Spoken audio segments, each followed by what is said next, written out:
Hey everybody, thanks for tuning in to the Happy Earth Market podcast. Today's show is brought to you by Happy Earth Market, Love Through Living, and Arizona Indian Jewelry, also in partnership with Natural Awakenings Greater Las Vegas Magazine. Today, we have Chief Johnnie Bobb of the Western Shoshone National Council and spiritual person. Enjoy.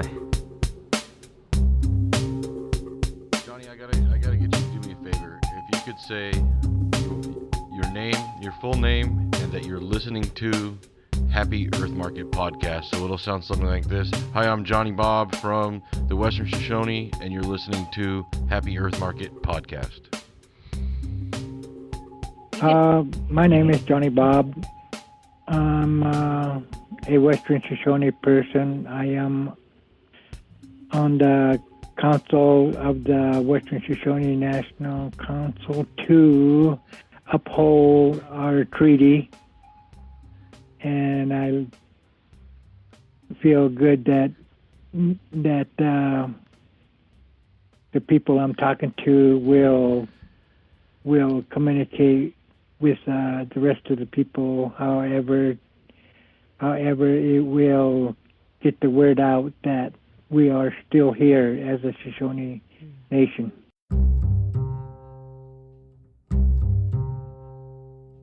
So, hi, Johnnie. First of all, it's an honor to have you on the show. I was super humbled and excited to have you here. So let me just explain the show to you for a minute. This is a Happy Earth Market podcast, and you're on the Generations episode. And so what we do is we just like to talk to our elders and get as much as their story that we can, in an amount of time. So, yeah. With that, we want to say thank you, and we appreciate you being on this show, Johnnie. I can't wait to hear your story. From start to finish, hopefully. Start to now. Start to now. Yeah. So, Johnnie, can you introduce yourself real quick? My name is Johnnie Bobb. I'm out from Yamba Indian Reservation, but I was born and raised off the reservation, and I represent the Western Shoshone National Council, representative of Yamba, and I also am the chief of the Western Shoshone National Council. Wow. And other things that's happening out there that I organize with the Shoshone people. Cool. Awesome. So where were you born? I was born in Nevada. Which town? Or is there a town? Austin, Nevada. Austin. We've had this conversation. Okay. What was can you tell us what your childhood was like? Say that again? Can you tell us what your childhood was like? My childhood was very, after I think about it, was kind of very interested because the way I was brought up by only had my grandma and grandpa, and had some cattle and horses and other chickens and goats and other kind of small animals that we slaughter for our food. And we had a lot of animals, like out there, wild animals like sage hens that we eat too, and rabbits and groundhogs and chippies, like ground that lives in the earth. Okay. And other things out there that we always have fresh meat with. Huh. So what, can you tell us what year you were born, or what ages were you when you lived with your grandparents? Ooh. Have you say that again? So how old were you when you lived with your grandparents?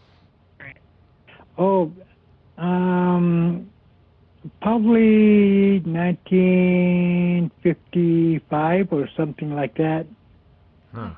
Because after my mom decided that they needed, my grandparents needed some kid to raise and be happy with, so they took me in.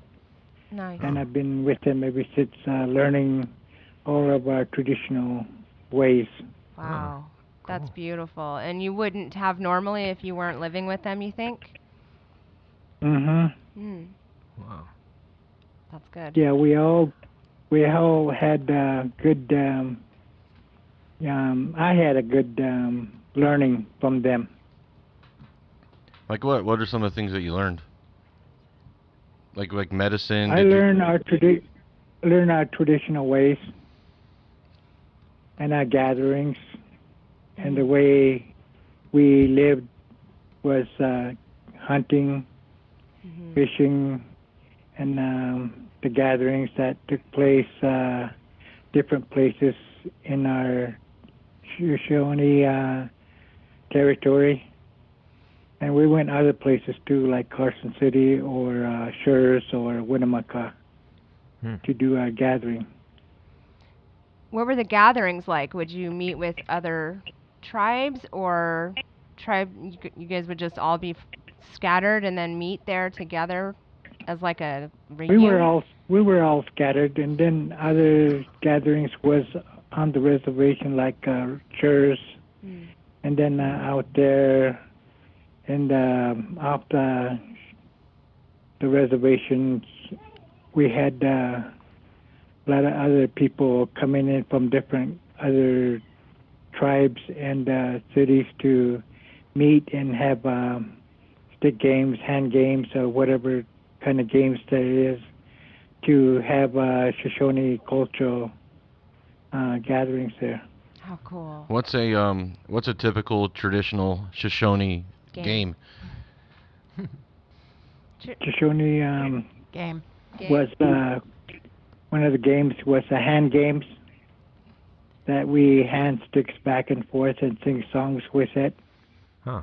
And the other one is rain and snow dance songs that we use our winnowing basket to throw up in the air with whatever we have, like a piece of wood, and sing with it and bang the sticks together to pray and sing with the songs for our snow and rain dance. Mm. And the other one was to be happy and have fun with everybody is our song that leads to our ceremonies, and that was singing and dancing, like round dance songs. Round dance. And Round then dance. the other one was the bear dance. The bear dance is something very interested in games before we start. And what is that like? Why is it interesting?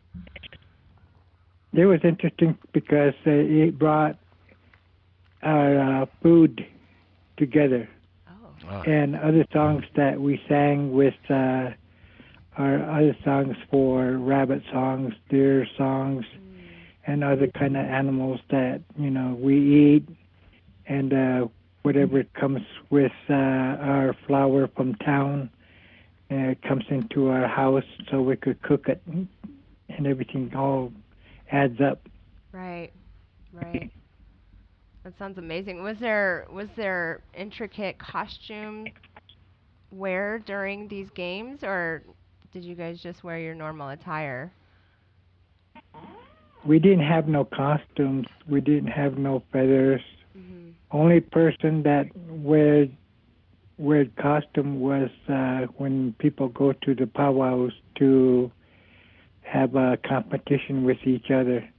Hmm. And we had normal clothes on to do our gatherings and play other games and sing and dance the round dance songs and praying with our musics and songs and listening to other Native people do their prayer before and after everything is over.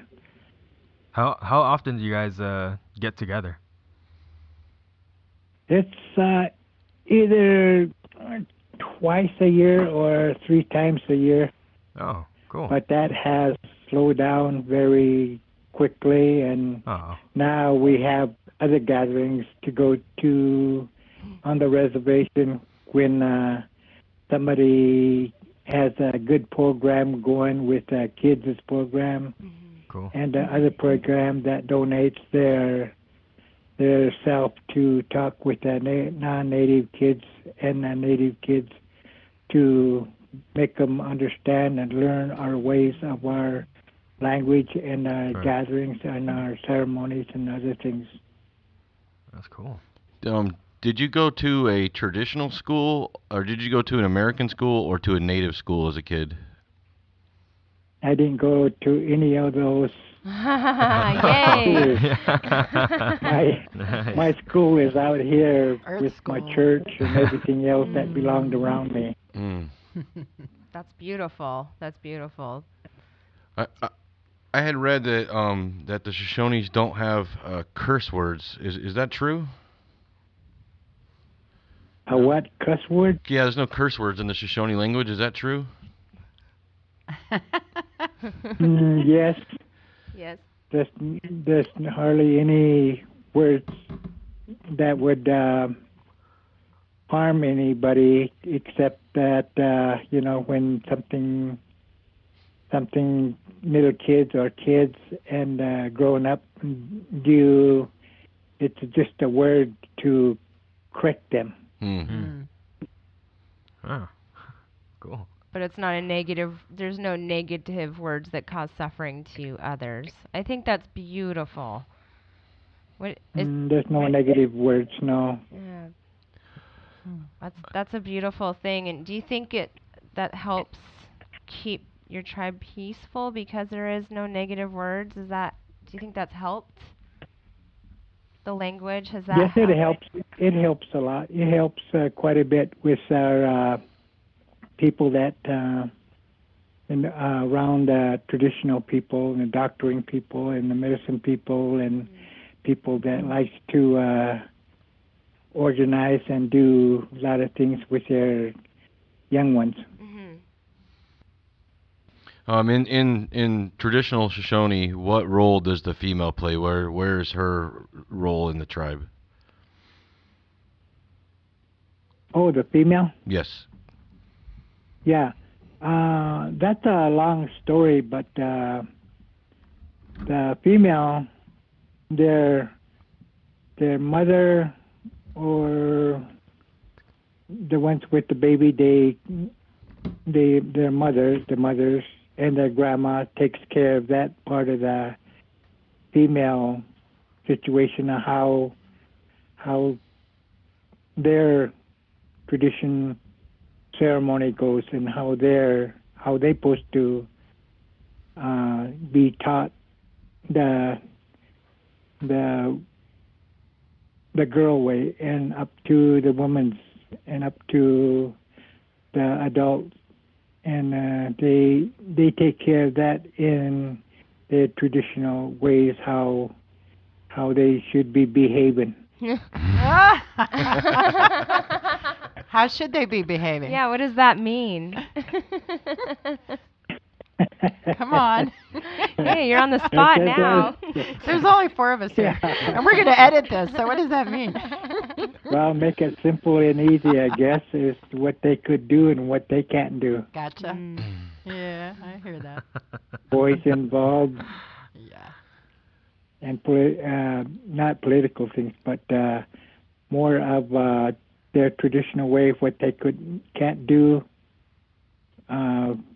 at the ceremony grounds and what they could do at the ceremony grounds, and help around the kitchen, and sometimes they have to listen to their mom or grandma or any other older people to they can't just run around and do anything. They have to learn Right. as they go along. Yeah. What about the little boys? Same thing? The same thing, but they're more in their warrior setup where they have to learned from their uncles and their dad and other older people that teaching them how to behave and work and hunt and gathered out there with other people to set up things and carry water.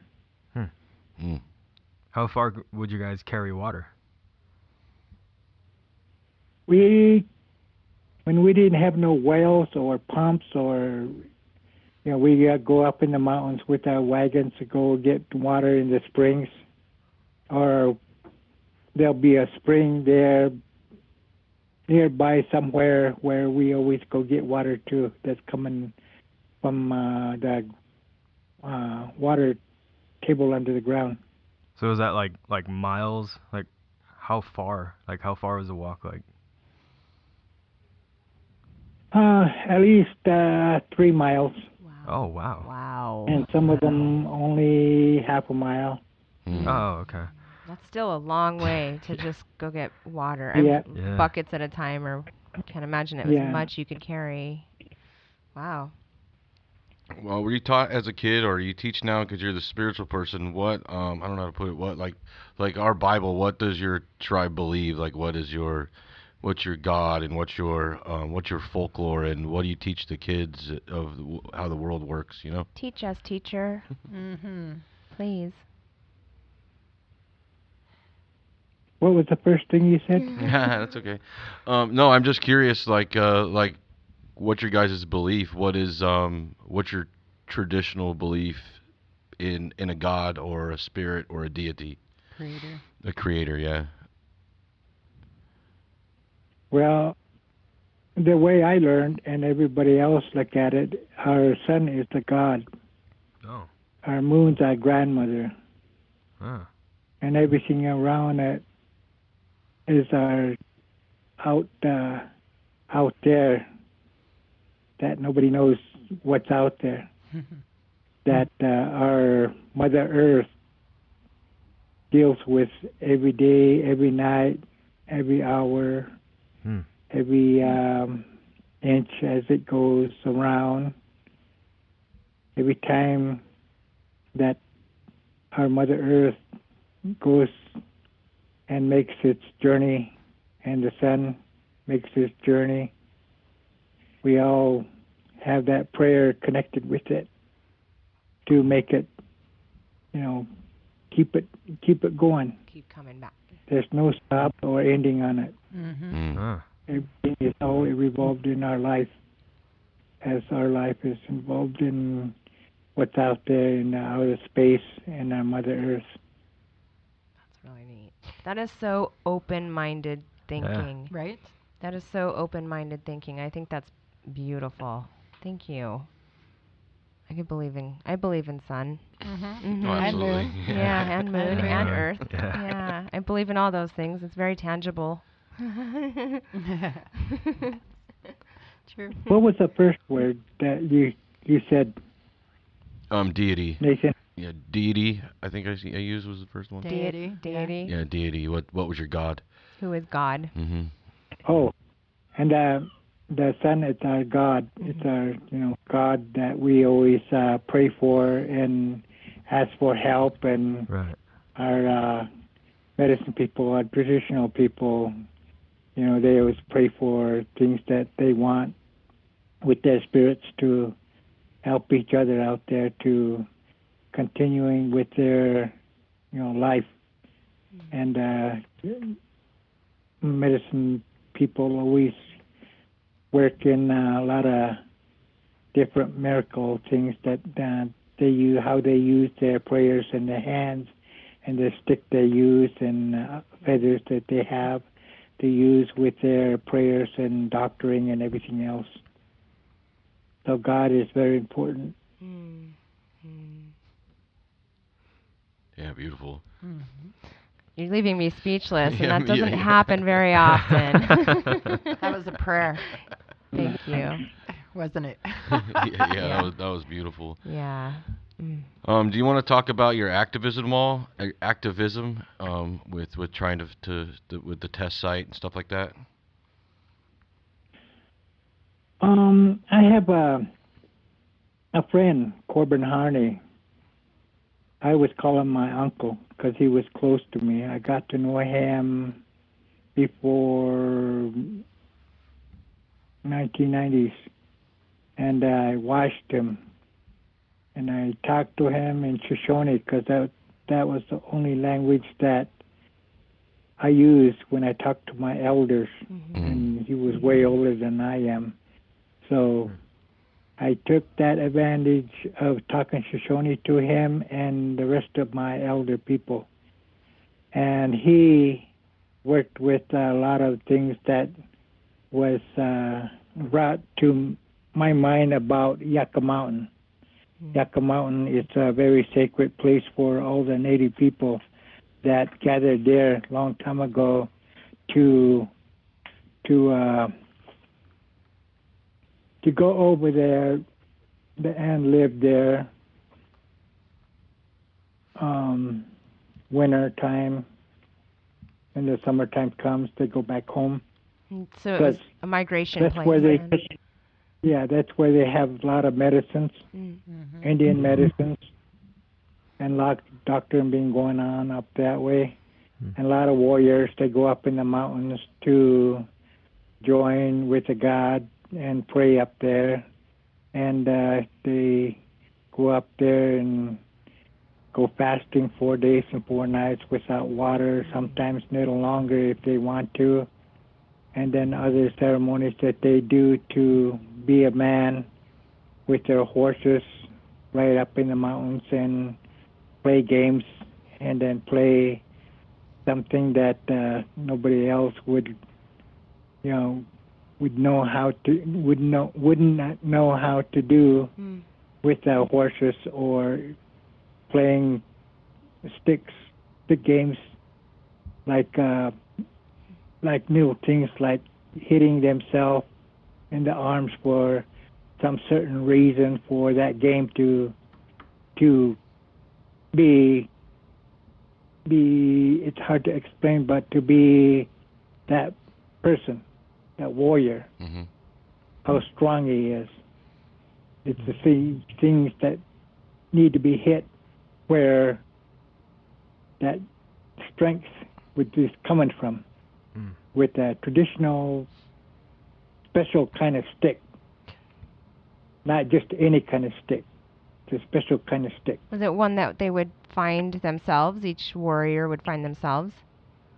Yeah, they play sticks with themselves on a horse or on the feet when they walk, and they follow each other. It's difficult to say it in English, but that's a game they play with. They play until they grow up. So does that That still way happen? they understand. It's like a scolding from a native person to uphold that law, like a native law, in our traditional way. Got it. So does that still happen, Johnny, up at Yucca Mountain, even now? No, that's not happening anymore because we don't live there no more. We can't go on that ground no more. We can't go near Yucca Mountain because it's all contaminated in one way or another. Yeah, and it's fenced off to keep the people out too. Yep. And stuff. Yeah. It's an honor to talk to you. So we are white people, Nathan and I. What? You are white people. We are white people. We are white people, and very recently have we really come to understand what our ancestors have done and what our people are currently doing. And we realize now that our people, the white people, is actually corporation now. That's what it's turned into. But we, we are here to change things. I really am so happy, and we are so blessed that you're on the show to help spread awareness and understanding of what our people have done to your people. And I'm just honored. I'm so happy that you came on, and I'm so happy that Mary Lou brought you here Yeah, totally. to us because this is really important work that I feel that it's time, it's happening, and I think it's beautiful that you guys are going to schools and teaching kids Yeah. of all diversity what's really happened and going on now, and that's great because that's just going to make things better. Knowledge is power. So yeah, one of our main goals with this show this year is to dive as deep as we can into the local Native history, so that we understand who this land truly belongs to, that we Right. can honor the land that Yeah. truly belongs to you guys. So that's why I brought up the activist question. I was just wondering, are you guys still, out there fighting the battle and doing the walk for, I think it's the Walk for Peace, right? Mm-hmm. The Walk for Peace. Yes. Mm-hmm. So I just I'm wondered. continuing on what Corbin Harney used to do, and continuing on with what the Western Shoshone National Council used to talk about Yucca Mountain and people out there marching, and how they marched from the northern area, southern area, just to get to Yucca Mountain and do a lot of praying, because that's where mostly of our burial grounds were, Paiute and Shoshone. And our burial grounds, and we were connected with burial grounds, and we were connected mostly with our spiritual belief of what was written on the rocks, the petroglyphs. Oh. All the petroglyphs meant a lot of things to our people. And to me, that's a big, hard feeling in my heart, where everything's been taken and drawn away from my elders and myself. Mm-hmm. And things that really, really deep in our heart, we have lost many people in drugs and alcohol, because that's all we turn to now, because we can't go down to Yucca Mountain and pray with our rocks and teach our young ones and teach them to learn our traditional way and our gathering and our language and everything else that you could think of. Right. How important is it? Fishing. How important is it for you to teach the younger generation and keep your language alive? Right now, there's just only a few of us that really knows our traditional language and our ways and our ceremonies. But there's other people out there that's already turned towards alcohol and drugs. And way it looks this year and year before, it's been ongoing now that it's destroying a lot of our young ones. Yeah. And our young ones, they're having wrecks and then committing suicide, and they have short life after they grow up, because all the alcohol, everything that's in them is affecting their heart, liver, kidneys, and so on.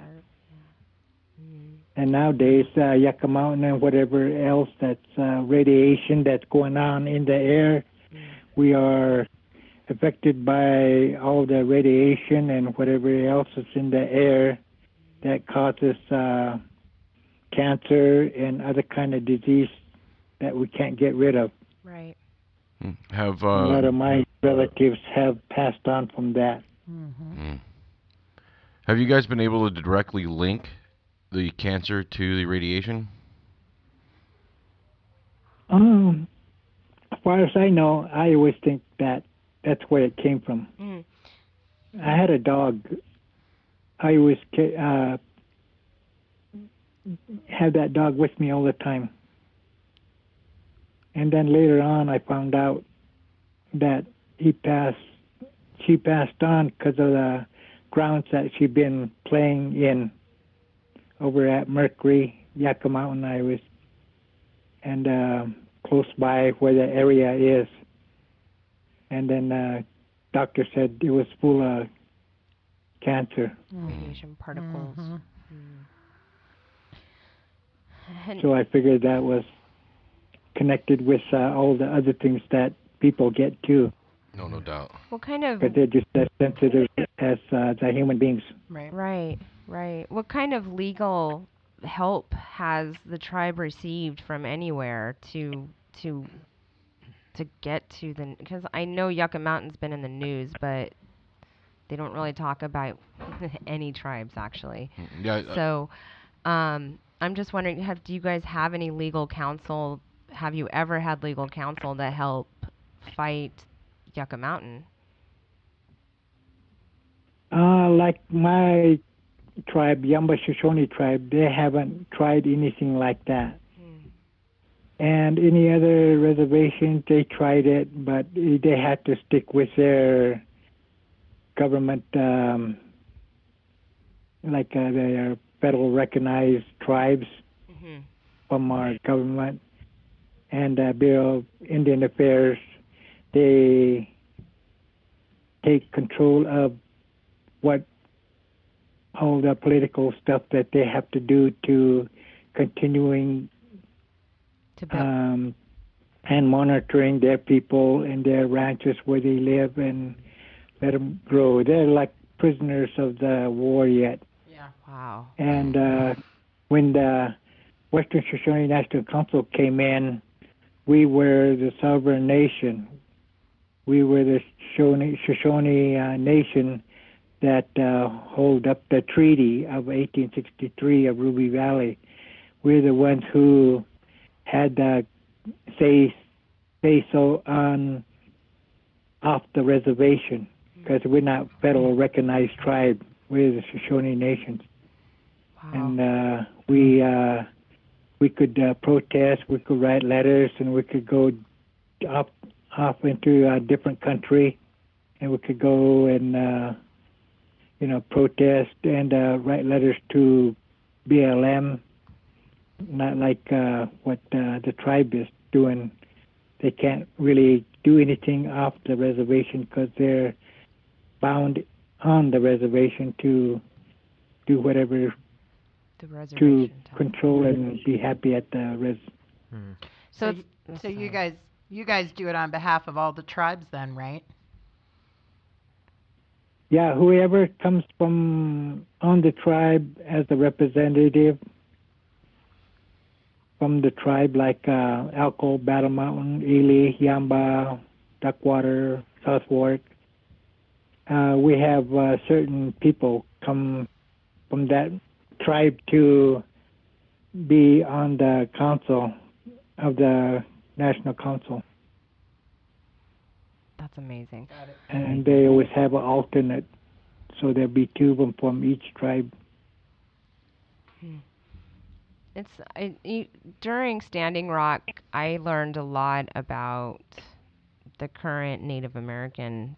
I had no idea there was councils and tribes inside of other tribes and the whole thing, and I still am not quite understanding the whole thing. Can you explain to everybody that's going to be listening to the show exactly how I don't want to use the word government structure, but I don't know what other word to use that kind of keeps the entire Native American you guys are all on the same page and you're all in the same I don't know what the right word is. Maybe a little bit about AIM too, Okay. the American Indian Movement. Okay. Oh. Yeah, I'd like to hear about AIM. There are things about the U.S. having control and trying to control the treaty and trying to control all the people and trying to control the land and trying to control our ways of our life. It all involves in our government, the U.S. government, how good it is for other people to have this oil pipeline. And they don't know how it might affect the water when it goes underground. Right. And all involved in their head is money and how much they could get the money to get rich on, and how important it is. But we have survived all this years, years back. So we need to somehow stop this project from going on. It's a project that hurts a lot of people, especially the Native people. And the Native people has treaty to stand on, like North Dakota and South Dakota, because that's a bigger part of the nation up there. Sioux Nation, and there's other Native people that's not all together. We all same people, but it's all involved in our treaty, and our government don't want to listen to the treaty. No. Because it serves us in our prayers and our ways of our gathering and hunting, and not destroying our Mother Earth. We like to see our deers, our elks, our buffaloes to, be free, be growing out there. Yeah. And our plants and medicines and herbs out there that we could plant our potatoes or plant our garden out there with fresh soil, not contaminated with oil or gas or any other things out there. Right. Yeah, we're, it's like peace and friendship with our government, but our government just doesn't care. Turns and makes things difficult for us. Right. Even in our burial grounds, they take all our burials away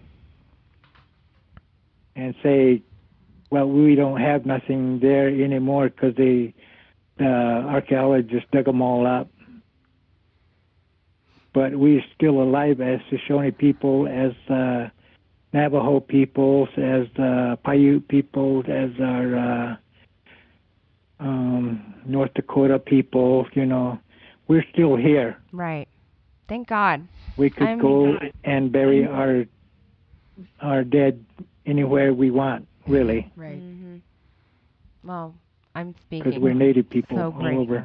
So grateful that Native people are still here. I'm so grateful for that, because we now, I think part of our awakening that we're all experiencing had a lot to do with Standing Rock, because a lot of the public who normally doesn't pay attention to things of such matters started paying attention and really starting feeling empathy all of a sudden for Native people. And that's never happened, I don't think, at least not on that kind of a scale. And I can't help but think that the medicine of the Native people has infected the white man. Let's hope. I can't help but think that, because, people are being different, and it feels like Native spirit. It feels like it. And I'm grateful. Feels good. Yeah. Good things are coming. I feel that, and I think that your work that you've done your whole life is a huge role in it. And even speaking here today on it is a huge role in it. It's exciting. Well, another thing I see is government are not really negotiating with the right kind of a people out there. Like our Shoshone, they never did come to our agreement with what we want as Shoshone people, as a nation, not the tribal people. Do they at least speak with you, or do they just continue to ignore? They continue to ignore our where we at, and go by what they invented years ago, like the Forest Service and the BLM, to have control and fence us in, and make sure that, they're doing whatever they're doing for us, keeping us alive somehow, one way or the other. Terrific. Johnny, can you just talk a little bit about AIM and maybe how the American Indian movement is a source of maybe positivity and inspiration with some of the walks and some of the gatherings that you've gotten to do and take part in and pray over, et cetera, et cetera? That'd be kind of hard. Come on. Just tell us one. Come on. They want to know Well, what I got involved. I got involved with AIM when I was a younger kid in Montana. Russell Means, Dennis Banks, and rest of the other older people now that I run into once in a while. Most of them are gone now. They all passed on. But it became more stronger with our Native people as a nation to stand up for our rights. We have all this documents on what happened at the court in Washington and D.C. and it became too political after that, and then other people came in saying that they are AIM and turning things around on us.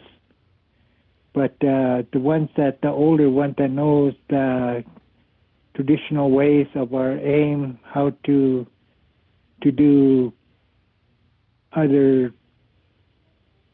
in our ways to continuing on helping each other out. And this project that we're doing is very important to all the Native people because they believe that all of our people are dying from alcohol and drugs and abusing and other things that's out there that's hurting all the Native people. So in our walk, that's what we do to do a prayer as we go along for our reservation people and our people off the reservation because they've been kicked off the reservation because of alcohol and drugs. And a lot of these walkers and runners, they participate because they don't like to stay home. They don't like to be home because they're being abused. They've been beaten so hard that they don't want to go home anymore. They want to stay on the road with a group called AIM or themselves as the warriors. And the warriors, they continuing on helping people as they go along down the road or wherever they're going to end up at. And they enjoy that because they get the blessings. They get food. They get water and help the elders on different reservations wherever they're at to continuing their good prayers with them.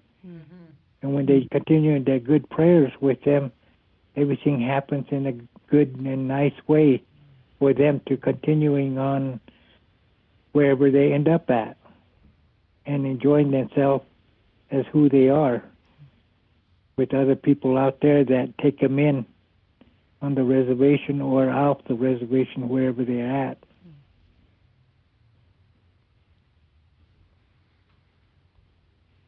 You guys still there? Yeah. We're here. I'm processing what.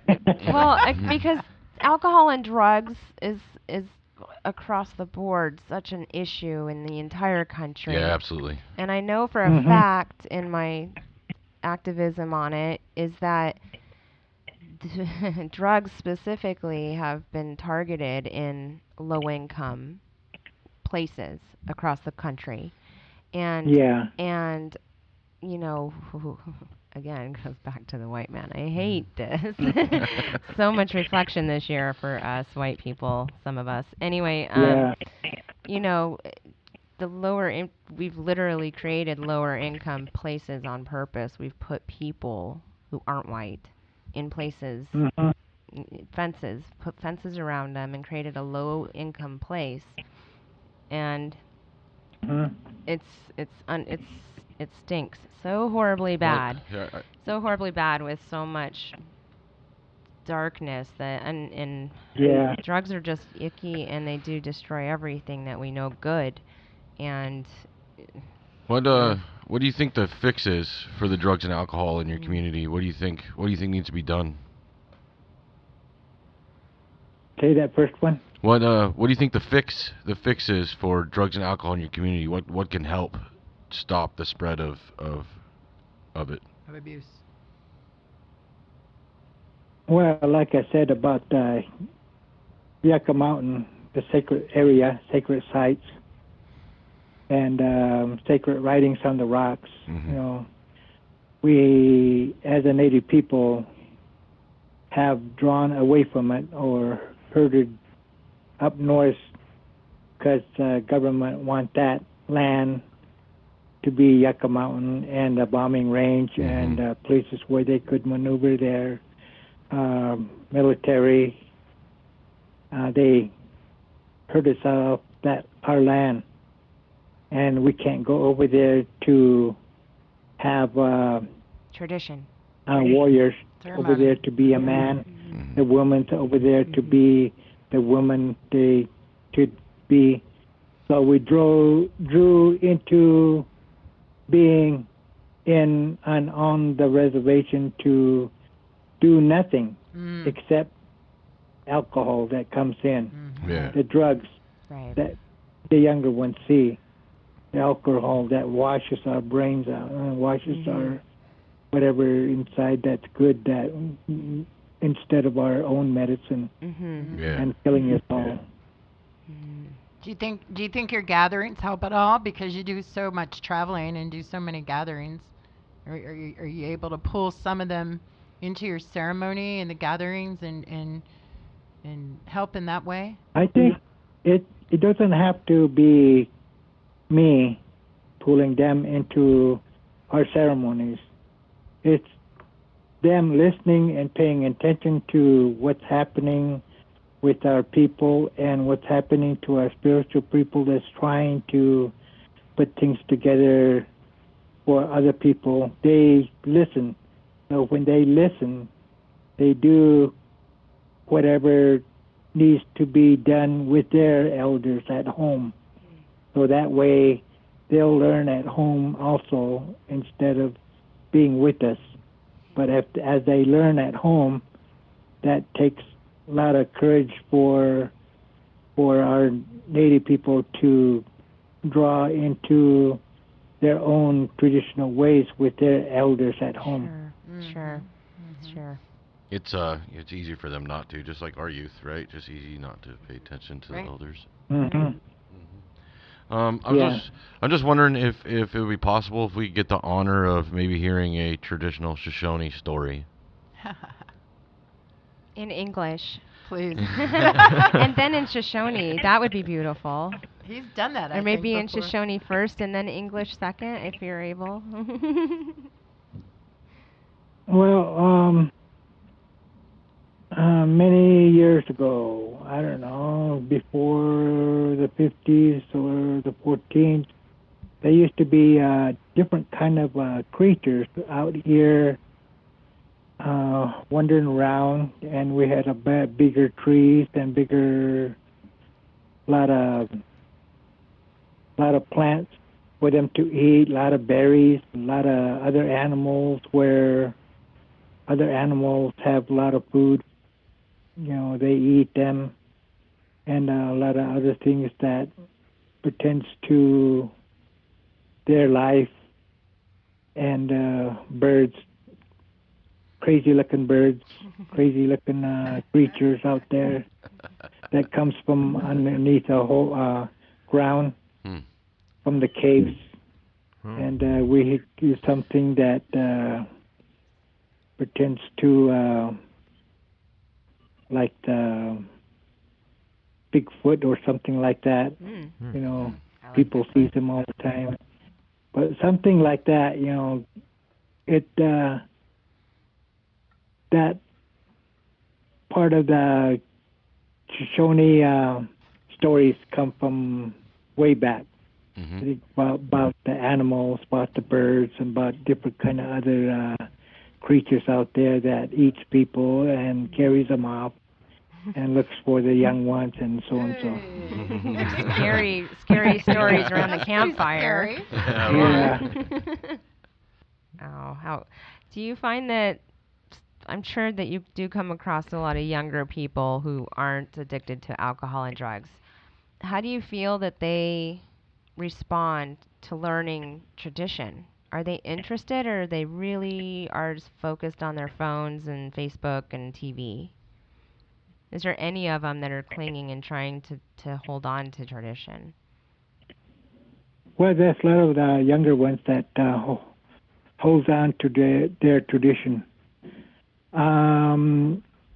As I go around, I don't go to the ones that's trying to learn things. You're there to heal. That learn from me or somebody stranger or something. I know their parents. I go to their parents. I go to the parents and talk Shoshone with them. I go to the parents and ask them questions. How strong they are, Right. how they feel about their tradition, how they are connected with their spirits and the helpers and the people out there. And they talk to their kids and their grandkids and so on to trying to help them out. So that our elders and me, we are working together to help these kids out. Good. I don't have to draw a big crowd of kids and talk to them, because when you get a lot of kids together, they listen to each other, whatever they learn out there. Mm. Not what happened at home, not what the grandma's saying, not what their elders saying out there, that nonsense and telling stories about what's happened or rumor or other things that's not important. So it's more important to for me to go out there and talk to their parents and the elders and find out sometimes they wake up that way, and then they talk to their younger ones to enjoy their talk with them, like learning them how to speak their language and how to interpret them and how to put that in a good sentences in English in their own way of communication. Using their own words. Power of their own voice. So I heard children in the background. Let's get into your family. How many siblings do you have? Start there. My daughter's here home with me, and my granddaughter, she's always getting to everything, and we always make sure she's fed, so she'd be quiet. Sometimes she's hollering around for her grandpa. That's fun. Yeah. So do you have brothers and sisters? I have other kids. Huh? You have brothers and sisters? Yes. I got brothers and sisters, half brothers and sisters too. How many? Ooh, I knew you were going to ask that. The number changes. I lost count at 12. 12. Wow. Oh, my. That's a big family. That's probably a lot of hard to keep track of all the generations underneath that. So you have a daughter. Do you have any other children? Yes, 2 of them up Montana. Awesome. And a lot of grandchildren up there. Awesome. How many grandchildren?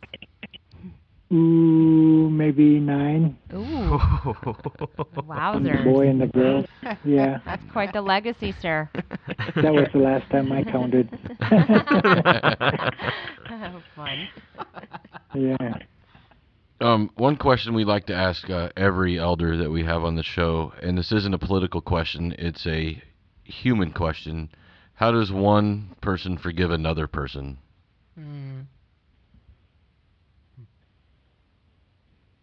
if they lost the track of each other. How does one person forgive, like forgive another person if they have, yeah? How do you forgive? Specifically, how do you Forgive. Yeah, forgive others yeah. that cause you to suffer? Yeah, how does Johnny forgive? Yeah. Teach us the trick. The way I probably would do it is do a lot of praying and ask forgiveness to the Creator, and trying to set something up with them, for them, where they'll see it a little bit better of what you're doing. Because if you're there to make trouble, they'll see it. If you're there to just not communicating with anybody out there that's good or bad, they'll see it. And just other way, if you communicate with a lot of other people and do what you're supposed to be doing, their forgiveness will forgive, and take that in consideration is what I'm doing to make things better for me, so I could continuing on being whoever I am. Medicine man, doctoring man, spiritual person, and other things that pertains to our gatherings, rain dance and bear dance and other kind of singing that we carry on in our traditional ways. So is that what you do for yourself too? That's how you personally forgive? Yes. I think that's perfect. I feel so much like hugging you, Johnny. Oh gosh, if you only knew, sir. Well, she's a hugger. I am a hugger, and I will meet you. I will meet you. I feel that, and I cannot wait. Thank you. Thank you so much for your time, and we honor you, and we respect you, and we appreciate you giving us the opportunity and taking the chance to do an interview like this with us. And okay, we will spread the word. I just have one more request for you, sir. I have one too. So you go first. I have many. Are we? Just one. Okay. Do you guys want to go? I just need me to do the plug at the end. Oh yeah, no. So you guys can go ahead. Let me ask real quick. Oh gosh, and I forgot. You want to ask yours? No, I'm teasing. Oh. Oh no, I actually wanted to give you a quick spotlight. What do you want to tell everybody who's going to hear this? What message do you want to tell the people? All the people. Well, for the government, we like to see peace and friendship and negotiate with our government and bring our government from Washington or any other heads up people to come to our meetings and negotiate with us on things that we need to take care of, because we haven't been seeing any kind of changes around our country, because BLM or Forest Service, they go mostly to the tribes and get their information, and then when they tell them how and when our animals need help and how to control them, it's their way of our BLM and Forest Service to turn things around like our words to them, and make things sound different. Help them understand. So, yeah. It's bad communication, I always think, to say, with our BLM and Forest Service. Agreed. I agree with that statement. Starts with the communication and understanding. Absolutely. It's a big part. This podcast interview was very important for helping to start the dialogue. So yeah. Johnny, I gotta get you to do me a favor. If you could say your name, your full name, and that you're listening to Happy Earth Market podcast. So it'll sound something like this. Hi, I'm Johnnie Bobb from the Western Shoshone, and you're listening to Happy Earth Market podcast. My name is Johnnie Bobb. I'm a Western Shoshone person. I am on the council of the Western Shoshone National Council to uphold our treaty, and I feel good that the people I'm talking to will communicate with the rest of the people. However, it will get the word out that we are still here as a Shoshone nation. Yeah, beautiful. Perfect. Thank you, Johnny. Perfect. That was beautiful. Yeah. Hey. Perfect. Very good. Well, thank you again Yeah. so much for your time. You enjoy your Saturday evening with your family. Give everybody a hug for us. And again, thank you so much. Thank you. Thank you. Talk to you later. All right. Take Okay care, then. Johnny. Bye-bye. Abishai. Abishai. Yeah. Bye. Bye-bye. Oh. Okay. Abishai means goodbye. Abishai means goodwill, good life. Goodwill, Abishai. So usually before you eat food, like drink water and say Abishai, and it's kind of like Like gratitude. thanking the sun and thanking Mother Earth.